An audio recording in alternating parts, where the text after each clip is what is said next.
special episode because my cousin's just got his first car, and this episode is going to be about why the 1.2 VW Polo is such a great car for first-time drivers. So here we've got a 2005 VW Polo, finished in a lovely red colour, and it's actually kept the colour very well despite its age. There are a few marks on the car, but it doesn't really matter. It's an old car, and that's to be expected. It's a 5-speed manual gearbox with a 1.2 litre 3-cylinder petrol engine. So it's a really good sort of option as a first car, because actually this vehicle itself, I think, is insurance group 4 here in the UK, which isn't too expensive to insure. If you are a first-time driver, you probably will end up having to opt for a telematic box, a black box, which monitors your driving style and behaviour, like a lot of insurance companies sort of push these days on to newer drivers. But we've not had that fitted on this one yet, so we will be taking it for a spin today and seeing how it feels to drive and what it can do in the way that we like to here on Redline Revs. But first, let's just take a look around the car. So this is the facelift version of that generation, and the version before had round lights. So this one's got the sort of square and angled lights, and that's the facelift version. And there were big changes on the interior and the exterior of this version on the facelift, so it is worth getting that.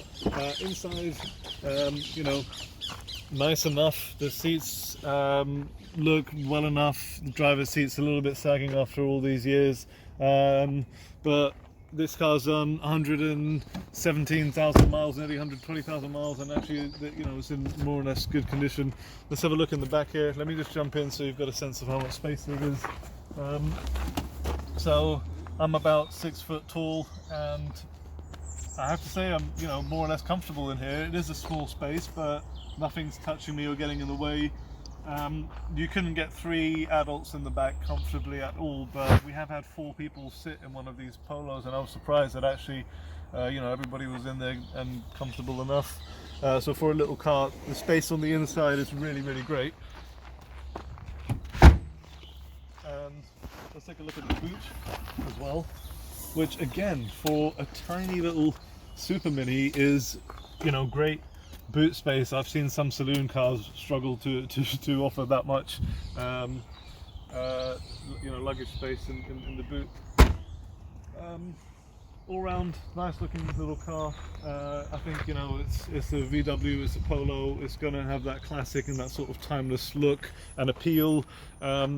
If you are a first-time driver, it's not something that you need to be ashamed of driving or being seen driving. I'd rather have this than a Hyundai i10. I'd probably rather have a Polo than have a Corsa, perhaps.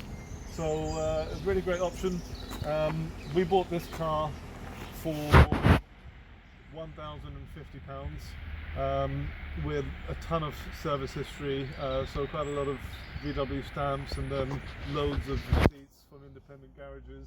We also saw a blue one which was 3-door, and that had done less mileage than this, but actually this car's been looked after and maintained better. So even though this car's done 40,000 miles more, it actually feels great to drive because all the suspension components have been renewed, and the engine is actually quieter than the one that we saw, which had only 80,000 miles on it, because it's had more frequent oil services. So it just goes to show that as much as cars are bought on their mileage these days, mileage doesn't really count for everything. And you could buy a car with 40,000 miles on it and it's been perfectly fine, but then by the time you've driven it up to 50, you're the one who's going to be getting the bills to sort that all out. Or you could have a higher mileage car like this example, which has done nearly 120,000 miles, but it's come with a stack of receipts, and it actually feels better and sounds better than the 80,000 mile car that we also drove.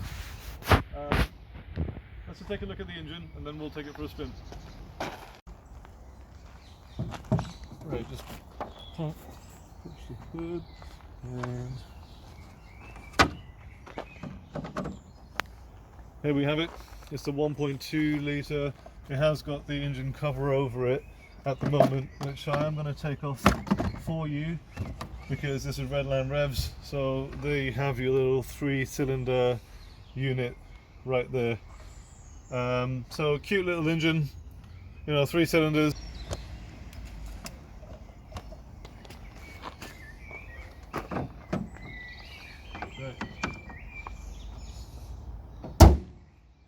We're just going to take some shots of the car while we're here, and then we'll just take you guys for a spin and talk about how it feels to drive. Right, so I'm just going to fire this thing up.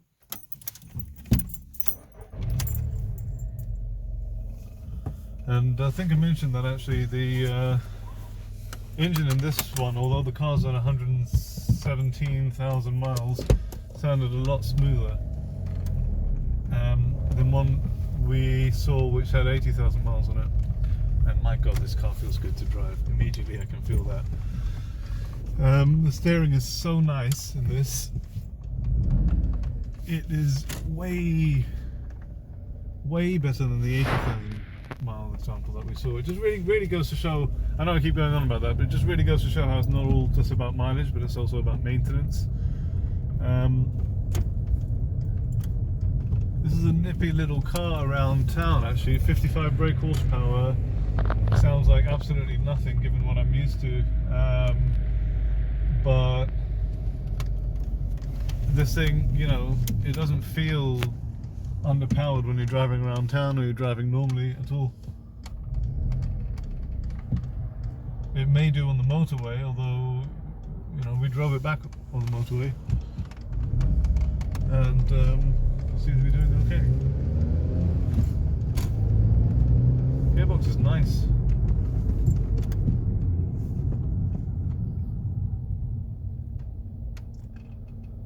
The car is smooth enough. There is a little bit of creaking coming from the interior, but if you have a look on the inside, I mean, it's all very basic. This has got an aftermarket head unit here, and there was a little bit of interior creak, but it's it's to be expected in a small car. I mean, at the end of the day, these were one of the smallest and cheapest cars that you can get with a VW badge on it. For the most part, I think the interior has stood up the test of time. There's little bits of wear around here, but it's all really minor. And there is a bit of creaking. But that really does not matter because it still feels like a good car to drive. I'm doing 30 here, weaving in and out a little bit of the obstacles on this residential road, following the car behind me, oncoming traffic as well on the other side, and it's all good. It's all good. It all feels nice and smooth and well planted, and the steering just feels so well weighted. I'm loving the steering in this car. You can still get a little bit of a sense of what's going on in the wheels, and a bit of feedback through there, but for the most part it's just weighted really well and just feels responsive.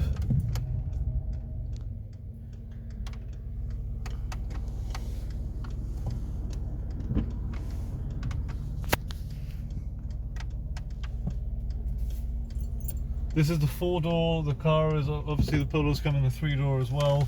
4-door is a lot more practical and easy to live with, I think would be for most people, or for myself at least.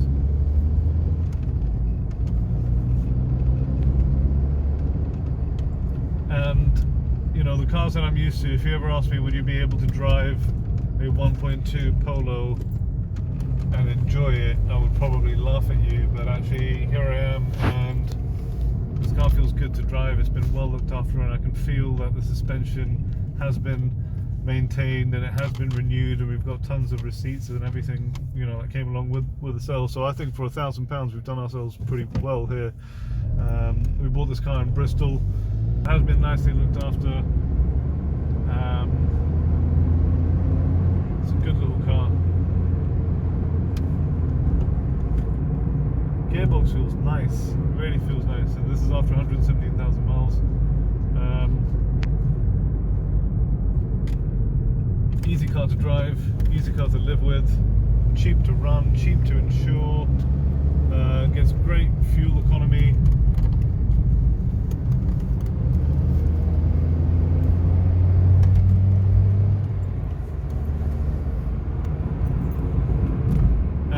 if you actually work, that will move you a little bit quicker if you need to go there.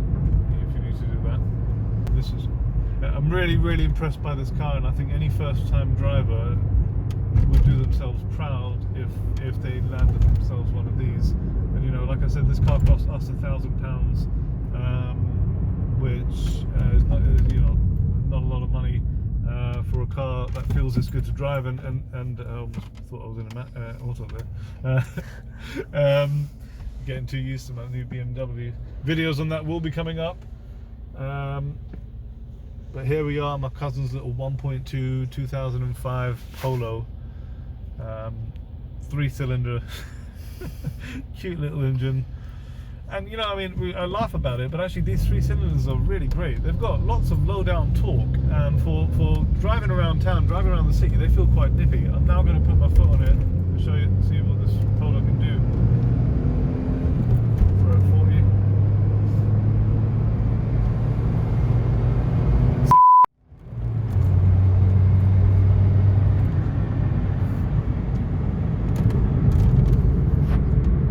Just because the road was empty, I just thought I'd do that.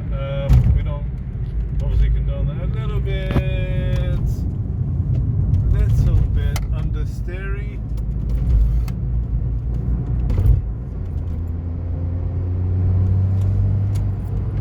You know, it's a fun little car. It's a, you know, it's a capable all-round little super mini. There's nothing that it does badly. It does everything very well. That's very VW in that sense. I think it's a good car for £1,000. And I think it's a good car for first-time drivers.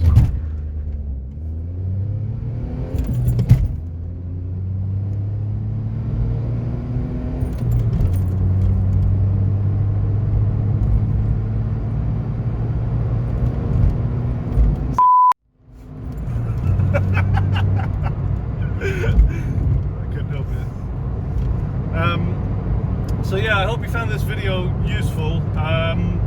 Like I said, this is a great little car for a first-time driver. I would really highly recommend it.